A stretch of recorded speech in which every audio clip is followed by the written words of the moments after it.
What went wrong in the third quarter?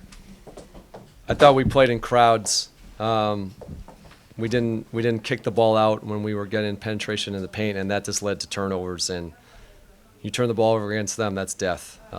They got going with their pace, with their threes in transition. I think that was really the story of the game, was that third quarter.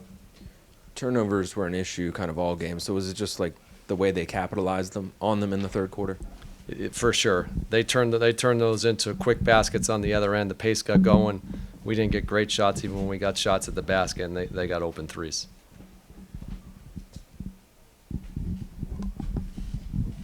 Brian, obviously it's not normal to have your second unit play against somebody like Klay Thompson, but bench was lopsided tonight in terms of scores. What did you see from specifically the second unit's defense? You know, I didn't really have a problem with what our second unit was doing defensively. It was more what bled from the offense. You know, a lot of that stuff just the game got going up and down because of some of our poor shot selection and our turnovers. And, you know, I don't have anything to say about the guys who were on the court that they were messing up coverages. I think the game just got a little bit out of hand. Those guys got hot, and those guys are capable of that. But when we settled it down in the fourth quarter, we basically we won. Then we won half the quarters, but we made a run because we started sharing the ball in the fourth. You guys are generally pretty good. You mentioned playing in crowds. You guys are generally pretty good at looking for those kick-out passes. Was it something their defense was doing, or were you guys just kind of rushed, like you said, the way the game was going? I think it's always a little bit of both. They're been known to be a great defensive team who's very active. I think we just didn't make the right pass at the right time. We just held it for a little bit too long. Then when we really did move it, we ended up having 34 assists. I mean, I know Tyus, I think that's probably a career high maybe. We had 34 assists. We probably should have had in the 40s if we just kind of delivered the ball a little quicker. Coach, speaking of like the first half, do you feel like you had a missed opportunity, and that Steph was pretty off in that first half, just to kind of probably gain some momentum, knowing that, you did kind of, and after the first half, it was 60-58. Do you feel like you had some missed opportunities in that first half? We turned the ball over a little bit in the second also. I thought we came out great in the first, limited them in transition. That was our big key tonight, is to try to keep them out of transition. The turnovers obviously led to that. He's going to make shots at some point. That's going to happen. You're never going to count on, I think he was 0 for 6 from 3 in the first. That's not something you're going to count on that's going to sustain. Obviously, he hit 4 in the second half. So it was about sticking with the game plan. Like I said, the turnovers was the big issue. How did it come about last game where you decided, you just couldn't give it a go? Yeah, it was one of those things where you kind of, I literally just showed up at the arena for our walkthrough, and something came over me, wasn't feeling good at all. Tried to kind of fight through it, take some medication to help with the nausea, and just got worse and worse. And then at game time, it was ultimately a no-go. Like, I would have been an absolute liability out there 2 days ago. So made the right choice, got home, took a couple of days off, and now I'm feeling much better, thankfully, and a few pounds lighter. I got rid of some stuff in the body that I needed to. Nice. Mm-hmm.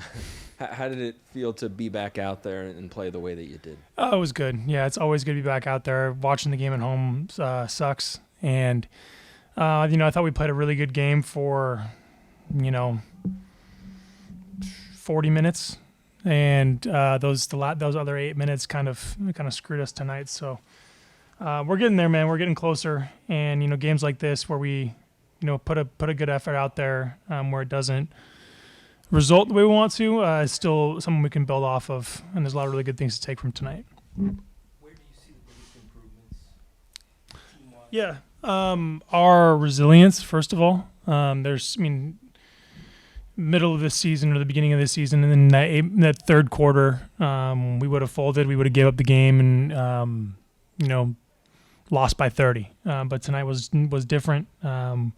We decided to buckle up and fight again and crawl our way back into this game. It was a 10-ish point game, there at the end, which can go either way. And then also just our mentality. We fought them on the boards pretty good tonight. Didn't take care of the ball great, but we defended, and it's hard to guard guys like Curry and Thompson and Green when he has the ball running and chasing them around, and we made them work for every basket they got tonight. Yeah. Where did things go awry for you guys?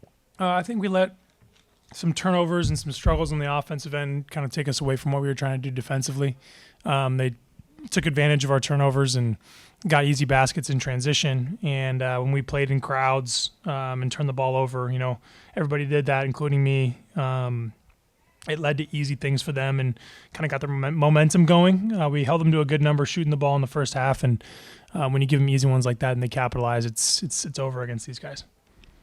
As a guy who came into the league as a movement shooter, I'm sure you have seen a ton of Klay Thompson over the years. What's it like, in those moments where you're chasing him around screens and you're chasing him, on back cuts and things like that? What do you learn from those moments that you can apply to your own game? Yeah, you learn everything. It's a whole lot different guarding him than watching him on film. I mean, you're right. I watched Klay's film for years before and while I was in the league. And, obviously when you're in the game and you're playing, like you're a competitor and you're trying to not give him anything at all. But obviously when the game's over, you step back and you take little bits and pieces about how he uses his body to get open and the pace he plays at and his confidence and how he's able to just keep shooting no matter if it goes in or doesn't. Those kind of things have made him special throughout his career. And those are stuff that those are things that you can take from him, as a player who, has a similar game for sure. And we've talked, a lot over the course of this season about your off the dribble game and how where you've seen improvements attacking the basket and things like that. In the first quarter, you had a little step through and then sort of a sweeping little right hook almost. How long's that been in your bag? Oh, it's been in my bag for a while. It's just having the right moments to bring it out. I'm more confident, like as ever. I'm more confident than ever to put the ball on the floor and finish around the rim. And now finding ways to make defenses pay for closing out so tightly on me is kind of my number one thing. So playing with that confidence to get downhill and finish in creative ways is just going to make me even tougher to guard. And finishes like that have kind of shown me how much my work is paying off. I know you started tonight, but how can you play off of Jordan now that he's in the second unit? Yeah, Jordan, he understands what good basketball is. He's played in it, he's seen it, he's played against it his whole career. And he ultimately wants to get guys like me and Landry and guys who can shoot involved. And it's an adjustment for him to be playing the point. I think he's more used to being, or at least he has been more used to playing off the ball with us. But being the number one ball handler and point guard in that second unit, it's an adjustment for him, and we're constantly talking and working together. And when we can get that cohesion and that when we get gelled right, it's going to be really, really hard for teams to guard with his gravity and my gravity when I come off the bench, and Landry's gravity as well when he comes off the bench. So once we get that that synergy and that combination right, it's going to be really cool for us to play together. From your perspective, why did this game kind of change in the third quarter? Third quarter, we just didn't play a good brand of basketball offensively in that third quarter. I think that's where it got away from us. I think we responded in the fourth, played well in the first and second, and just our Achilles heel. It's been all years that third quarter. We're just not doing the job as starters in the third collectively all year. And it sucks because we played a damn good game tonight outside of that little run that we had. And it's disappointing. So that's on us. When you talk about, the resilience of coming back in the fourth quarter, and playing a good 3 quarters besides the third quarter. What does it say about the team's fight, the team's resolve, that after a tough third quarter against the championship level team, you can still come back and make it a competitive game in the end? Yeah, you can look at it that way, but you can also look at it, and just the way I look at it, we just gotta, we have to play basketball for 48 minutes, those 12 minutes, every single game, it feels like we just stink it up. And that's just on us. I don't know. It's just been rough for us all year in that third quarter. But with numbers down, I'm not making excuses, but, with numbers down, we showed some heart and resilience, like you said, in that fourth quarter. And,